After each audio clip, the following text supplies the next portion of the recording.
आत्म जी, जिस तरीके से अभी बात हो रही थी, चाहे वो ब्रजेश जी कह रहे हो, धनंजय जी कह रहे हो, या हमारा जो सवाल है, पहले तो ये कि हमारा सवाल है कि ये जो पूरी फील्डिंग तैयार की जा रही है, ये पूरा मैदान जो खाली कराया जा रहा है, वो एक व्यक्ति के लिए खाली कराया जा रहा है। दूसरा ये कि जिस तरीके से बात हो रही है, चाहे वो छवि की बात हो, नेताओं की फेहरिस्त की बात हो, धनंजय सर जो सवाल उठे, जो बात कह रहे थे कि शाह जो है वहां पर खड़े नहीं हो पाएंगे, पीछे के उदाहरण देखा जाए, चाहे वो नेहरू पटेल की बात हो या अटल बिहारी वाजपेयी और आडवाणी की बात हो।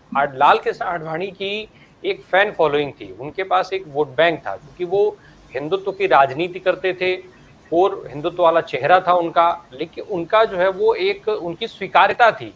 क्या अमित शाह की वैसी स्वीकार्यता देश में किसी भी कोने में, चाहे वो गुजरात की बात हो या गुजरात के बाहर की बात हो, क्या वैसी स्वीकार्यता है? क्या वैसी स्वीकार्यता आपको कहीं दिखती है? ये दोनों सवाल। आत्मजीत जी। जी, देखिए, अगर आप बीजेपी को आज देखें तो अभी तक 2014 और 2019 के इलेक्शन में, 2014 में तो खैर एनडीए ने इलेक्शन लड़ा था, और जब राज्याभिषेक हुआ माननीय मोदी जी का, जब प्रधानमंत्री बने, तो उसके बाद से उन्होंने जो जो चीज़ें करी, आपने देखा किस तरीके से नोटबंदी हुई, फिर जीएसटी इम्प्लीमेंटेशन हुई, और कई सारे ब्लंडर्स 2014 से 2019 हुए। और 2019 में सरकार को बचाने के लिए एक पुलवामा अटैक स्टेज किया गया, जो कि एक एक्विजिशन है सतपाल मलिक जी की, कि जब उन्होंने प्रधानमंत्री मोदी को फ़ोन किया, उन्होंने कहा कि ये कुछ और है, इसमें तुम चुप रहो। और उसके बाद तुरंत बालाकोट करा के और ये दिखाया गया कि मोदी जी की सेना है और ये है और वो है। हालांकि उस पर कोई इंक्वायरी नहीं हुई कि पुलवामा अटैक किसने कराया था, कैसे हुआ था। बड़ा आसान होता है ये कह देना कि पाकिस्तान से वो आए 300 किलो आरडीएक्स, वो कैसे पहुंचा, इंटेलिजेंस क्यों फेल हुई, और सड़क से लोगों को क्यों ले जाया गया श्रीनगर। इस सवाल पे जब गवर्नर साहब ने सवाल किया, उन्होंने कहा कि ये मैंने वहां भी मुद्दा उठाया था और उस टाइम पे मुझे चुप करा दिया गया। और तमाम चीज़ें ऐसी हुई जिसमें ऐसा लगता है 2019 में रेफरेंडम बनाने के लिए सब किया गया। और उसके बाद 2019 का इलेक्शन आया, लोग डिमोनेटाइजेशन को भूल गए, लोग जीएसटी इम्प्लीमेंटेशन को भूल गए, लोग कई सी नीतियों को भूल गए कि किसानों की आय दुगनी होनी थी या खाद्य सुरक्षा दी जानी थी। तो वो सब मामले पीछे हो गए और पुलवामा और बालाकोट पे वो इलेक्शन जीता गया। अब 2019 का इलेक्शन जीत लिया गया, उसके बाद प्रधानमंत्री मोदी को ऐसा लगा कि मैं तो भगवान हूं और मुझे किसी पार्टनर की जरूरत नहीं है।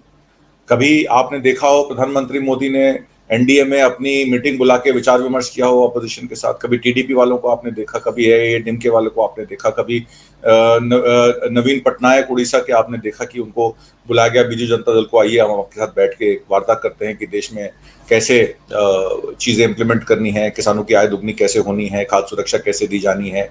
और जहां जहां आपदाएं हैं, अभी आप देख रहे हैं किस तरीके से पंजाब, हरियाणा, हिमाचल में जो बाढ़ का प्रकोप है, और पानी का स्तर बाखरा नंगल डैम से भी पानी छोड़ दिया गया है, और कई जगह बाढ़ग्रस्त इलाकों में त्राही त्राही मची हुई है। तो ऑल पार्टी डेलीगेशन कभी बुलाया इन्होंने एनडीए का भी? आप बाकी तो पार्लियामेंट का भूल जाइए, ऑल पार्टी डेलीगेशन अपने एनडीए के ही बुला लेते, उनसे वार्ता कर लेते। तो प्रधानमंत्री मोदी ने जो भी फैसले लिए वो खुद से लिए। आपने देखा नोटबंदी में उन्होंने कहा कि 40 दिन में अगर नोटबंदी में काला धन नहीं मिला तो जिस चौराहे पे कहेंगे मैं खड़ा मिलूंगा। आज तक वो चौराहा नहीं पता लगा कहां वो खड़े थे। 2019 का इलेक्शन रिग किया गया, और उसके बाद मोदी जी ने एनडीए के अपने घटक दलों से बात करनी बंद कर दी। उन्होंने अपने दो आदमी जो थे वो सरकार चला रहे थे, अमित शाह और मोदी जी, और दो आदमी खरीद रहे थे जिनमें दो प्रमुख नाम अदानी अंबानी के। अदानी को एफसीआई के ठेके दे दिए गए, अदानी को डिफेंस के ड्रोन मैन्युफैक्चरिंग के ठेके दे दिए गए, अदानी को वो सब कुछ दे दिया गया। और रशिया में जब यूक्रेन वॉर आई तो $1 बिलियन का, करीब कहा जाता है 89,000 करोड़ रुपए का आयात हुआ रशियन क्रूड ऑयल का, 50-55 डॉलर बैरल पे। अगर उसको आकला जाए कि पहले क्रूड ऑयल की कीमत क्या थी और अभी क्रूड ऑयल की कीमत क्या है, तो कम से कम 25 से 30 रुपए हमें डीजल पेट्रोल के प्राइस में फर्क पड़ना चाहिए था, पर वो नहीं पड़ा। उन कॉरपोरेट घरानों ने जो मोदी के संरक्षण में काम कर रहे हैं, उन्होंने वो क्रूड ऑयल जो है वो इंटरनेशनल मार्केट में बेच के 50% प्रॉफिट कमा लिया। हालांकि फाइनेंस मिनिस्ट्री ने उनके ऊपर काउंटरवेलिंग ड्यूटी लगाई, पर बैरल हम आपसे ये ड्यूटी चार्ज करेंगे, बट मिनिमम चार्ज लिया, और वो जो बेनिफिट देश की जनता को मिलना था वो नहीं मिला।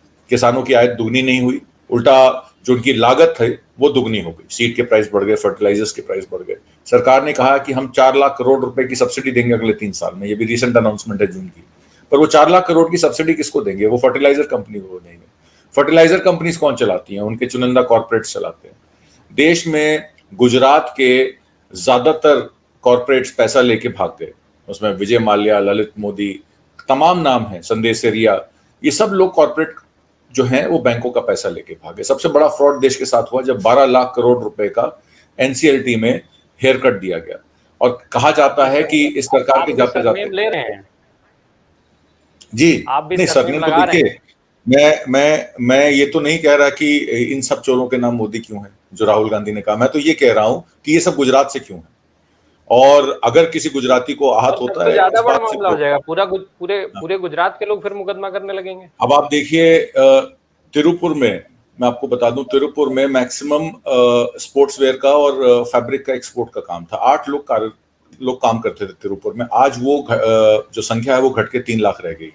देश में हमारा जीडीपी का, मैन्युफैक्चरिंग का जीडीपी में ग्रोथ, मेक इन इंडिया का टाइगर आया। मेक इन इंडिया के टाइगर ने ये कहा कि जीडीपी ग्रोथ में 17 से 18% शेयर जो है वो मैन्युफैक्चरिंग का होगा। आज है वो शेयर, हमारा नहीं है। हमारा जो गारमेंट एक्सपोर्ट था वो जीडीपी का करीब 7 से 8% था। आज बांग्लादेश का जीडीपी का 10% वो एक्सपोर्ट करता है। देश, दुनिया का जितना भी मैक्सिमम, जितना कपड़े का एक्सपोर्ट है उसमें बांग्लादेश का शेयर 10% है। वियतनाम का शेयर भी इंडिया से ज्यादा है, और हमारे गारमेंट एक्सपोर्ट में निरंतर कमी आई है। तो हम लोग क्या कर रहे हैं, हम लोग जहां वॉर जोन एरियाज हैं वहां से तेल खरीद के नेट प्रॉफिट कमा रहे हैं। जब यूक्रेन में एक्सपोर्ट की, ब्लैक सी में प्रॉब्लम आई गेहूं के एक्सपोर्ट की मिडिल ईस्ट और दूसरे कंट्रीज में, तो गेहूं का रेट 3400 हो गया। उसमें क्या किया, मुकेश अंबानी जी ने अबू धाबी और दुबई में बैठ के 17 मिलियन टन गेहूं एक्सपोर्ट कर दिया 3400 रुपए में। किसान को 2000 रुपए भी रेट नहीं मिल रहा था। आज ई ऑक्शन हो रही है पर कोई धान खरीदने को तैयार नहीं है। कर्नाटक की गवर्नमेंट कहती है कि हमें 2.26 लाख मेट्रिक टन दे दीजिए, हम अपना 10 किलो फ्री राशन, जो 5 किलो आपका है प्रधानमंत्री योजना का, और 5 किलो हम अपना भी दे देंगे। और उस बात पे भी जो है ये सरकार ने कह दिया कि हम तो स्टेट्स को ओपन मार्केट सेल में बेचेंगे ही नहीं, ई ऑक्शन में बेचेंगे। ई ऑक्शन में उनका माल बिका ही नहीं। 3.86 लाख मेट्रिक टन का ऐसे का ऐसे ही धरा हुआ है सामान। तो अब बात ये आई कि अब वो किसको ढूंढ रहे हैं। अब वो कहते हैं जयंत चौधरी 2014 में नहीं थे क्या? जयंत चौधरी 2019 में नहीं थे। सडनली 2024 में जयंत चौधरी की क्यों याद आ रही? जयंत चौधरी को कहा जा रहा है कि आप 12 सीटें ले लीजिए, 15 सीटें ले लीजिए, क्योंकि अखिलेश तो आपको 4 सीटें 5 सीटों से ज्यादा देंगे नहीं। उधर अखिलेश को ये लग रहा है कि अगर मैं गठबंधन में नहीं रहूंगा तो उत्तर प्रदेश में गठबंधन बनेगा नहीं। तो ये चीजें हैं, लोगों को ईडी सीबीआई द्वारा प्रताड़ित किया जा रहा है, उनको आईटी सेल के द्वारा नोटिस भेजे जा रहे हैं, एमएलए को धमकाया जा रहा है। अब तो यहाँ की कवायद शुरू हो गई है कि जेडीयू में नीतीश कुमार के जो लोग बीजेपी के गवर्नमेंट में थे, जब जेडीयू और बीजेपी की सरकार थी, तो उनके एमएलए मिनिस्टर्स को तोड़ के जेडीयू में भी 2 फाड़ किया जाएगा। एनसीपी में तो ऑलरेडी 2 फाड़ किया जा चुका है। उद्धव ठाकरे तो पहले से ही कह रहे थे कि ये बीजेपी की सरकार जो है अब अपने दम पर नहीं चलेगी, अब उनको सहारे की जरूरत है। और अब वो टीडीपी के लोगों को बुला रहे हैं, अब वो एआईएडीएमके के लोगों को याद कर रहे हैं, अब वो उन सब पार्टनर्स को ढूंढ रहे हैं जो 2014 के बाद से उनको दिखाई नहीं दिए। 10 साल तक उनके घटक दल उनको दिखाई नहीं दिए। अब 2024 में उनकी जरूरत क्या आन पड़ी? जब प्रधानमंत्री मोदी गोरखपुर आते हैं तो पंकज जो वहां के आपके मेंबर पार्लियामेंट हैं उनके घर में जाते हैं योगी जी को लेके, और योगी जी के साथ मठ में नहीं जाते हैं। तो ऐसी क्या आन पड़ी कि योगी जी के साथ वो गोरखपुर मठ में नहीं गए? बनारस में जाके वो गोरखपुर में 12,000 करोड़ रुपए की स्कीमें लॉन्च करते हैं, डेवलपमेंट प्रोजेक्ट्स देते हैं। छत्तीसगढ़ में कहते हैं कि यहाँ 2,000 करोड़ का लिकर स्कैम हो गया है। तो ये जो प्रताड़न और आरोप प्रत्यारोप जो वो लगाते हैं स्टेट गवर्नमेंट्स पे, कर्नाटक की गवर्नमेंट का उन्होंने हुक्का पानी बंद कर दिया, उनको राशन, उनको चावल नहीं दे रहे हैं। छत्तीसगढ़ पे उन्होंने इल्जाम लगा दिया कि इन्होंने मेरी पीएम आवास योजना में मेरे जो मैंने इनको ग्रांट दी वो ग्रांट में इन्होंने मकान नहीं बनाए, इस वजह से मकान नहीं मिले। राजस्थान की सरकार को वो ब्लेम लगाते हैं कि मैं जल जनशक्ति योजना में लोगों को जल देना चाहता था, लोगों को हर घर नल देना चाहता था, किसानों को मैं कैनाल में पानी देना चाहता था, इन लोगों ने मेरी सुनी नहीं, मेरी स्कीमें नहीं इंप्लीमेंट करी। तो इस तरीके के जब वो आरोप लगाते हैं, बंगाल में, वेस्ट बंगाल में आरोप लगाते हैं, कहीं ना कहीं अगर आप देखिए महाराष्ट्र, वेस्ट बंगाल और बिहार में 125 सीटों का नुकसान प्रधानमंत्री मोदी को नजर आ रहा है। और अब उनको ऐसा लग रहा है कि शायद हो सके कि हम लोग 200 सीटें भी पार न कर पाए। ऐसे सूरत हाल में पैनिक बटन बीजेपी में दब गया है। बीजेपी की कार्यकारिणी ये नहीं समझ पा रही है कि किस तरीके से अब ईडी सीबीआई के डर से, तो अब पार्टियों ने ये भी कह दिया कि ईडी सीबीआई का डर दिखाना तो हमें जेल में डाल दीजिए, भाई क्या कर सकते हैं। आपने देखा किस तरीके से सुप्रीम कोर्ट का दिल्ली में ऑर्डिनेंस, दिल्ली में ऑर्डर आया कि आप सिविल सर्विसेज अथॉरिटी जो है चुनिंदा रिप्रेजेंटेशन को होनी चाहिए। अब उसमें आज कल सुप्रीम कोर्ट ने उसमें 17 जुलाई की आई थिंक सुनवाई की बात की है, और 17 जुलाई को वो तय करेंगे कि इस केस में क्या होना चाहिए। हालांकि एलजी को नोटिस कराया गया है, उसमें ऑर्डिनेंस के लिए सेंट्रल सरकार को नोटिस कराया गया है कि सुप्रीम कोर्ट के आदेश के बावजूद ये ऑर्डिनेंस क्यों आया गया। तीसरी बात, 18 जुलाई को, अब 17-18 जुलाई की मीटिंग ऑलरेडी सेट थी ऑपोजिशन यूनिटी की, और कई नेताओं ने कहा कि हम तो जाएंगे उस मीटिंग में, जयंत चौधरी ने भी कहा हम जाएंगे उस मीटिंग में। तो ऐसा क्या हुआ कि 18 जुलाई को एनडीए को अपनी एक मीटिंग बुलानी पड़ी अपने घटक दलों की। इसका मतलब यह कहीं ना कहीं वो बैक सीट पे हैं, कहीं ना कहीं वो डरे हुए हैं। और जहां तक आपने बात की अमित शाह की, अमित शाह आज की डेट में स्टेटलेस नेता हैं, क्योंकि वो गुजरात से आते हैं, पर वो देश के गृह मंत्री भी हैं। गुजरात में उनका क्या जनाधार है ये कहना आज की डेट में मुश्किल है, क्योंकि वो हमेशा मोदी जी के पीछे चले हैं। उनके साथ वहां के कितने एमएलए हैं, कितने एमपी हैं। अमित शाह की स्ट्रेंथ सिर्फ इस बात से है कि उनकी कुर्सी जो है यूनियन होम मिनिस्ट्री, वो देश में प्रधानमंत्री के बाद सबसे बड़ी कुर्सी मानी जाती है, सबसे बड़ा पावर सेंटर माना जाता है। पर जिस तरीके से धनंजय कुमार जी ने बात की पहलवानों की, बृजभूषण शरण सिंह की, आज सारे जितने भी बयान दर्ज हैं चार्जशीट में, वो सारे बयान रेसलर्स के आज इंडियन एक्सप्रेस में छपे हैं।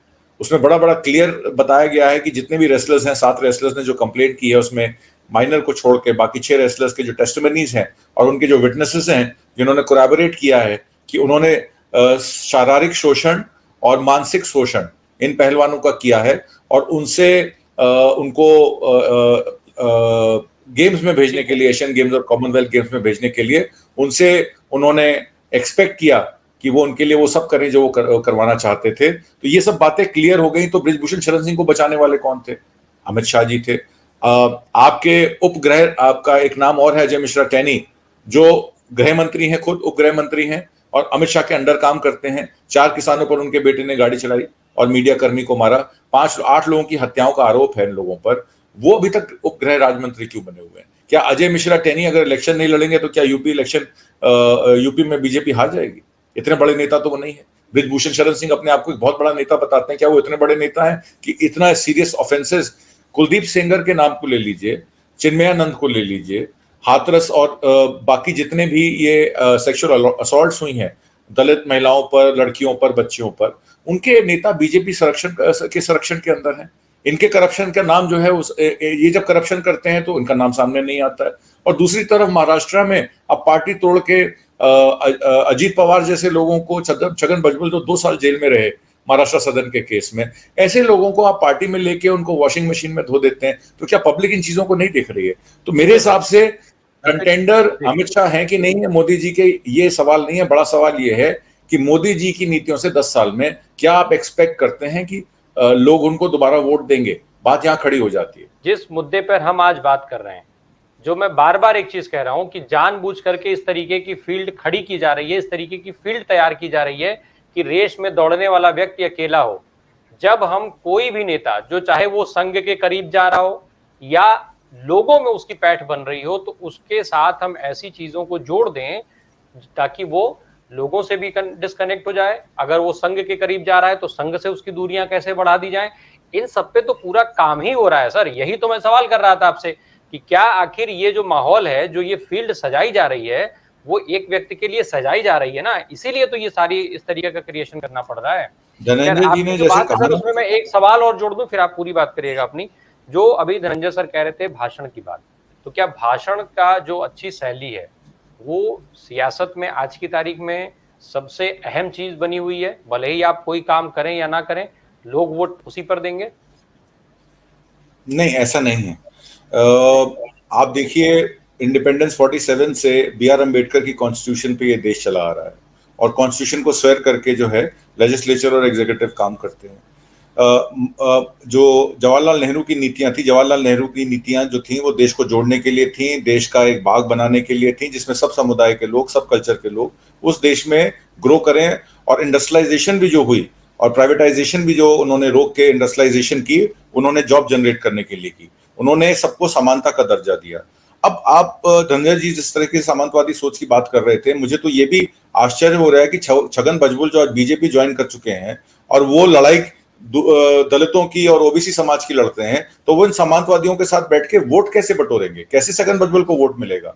यही बात मैं जयंत चौधरी के बारे में करना चाहता था कि मान लीजिए आज जयंत चौधरी बीजेपी ज्वाइन कर लेते हैं और बीजेपी ज्वाइन करने के बाद 12-15 सीटों पर अपने कैंडिडेट्स की बात भी कर लेते हैं, जो कि अखिलेश को 5 सीटों से ज्यादा देने को तैयार नहीं है, तो क्या जयंत के 12 कैंडिडेट्स को सिर्फ इसलिए वोट मिलेगा क्योंकि वो राष्ट्रीय लोकदल के कैंडिडेट हैं? क्या वो ये नहीं देखेंगे कि ये उन बीजेपी के साथ खड़े हैं जिन्होंने किसानों का दमन किया, जिन्होंने जाट आरक्षण की बात नहीं की?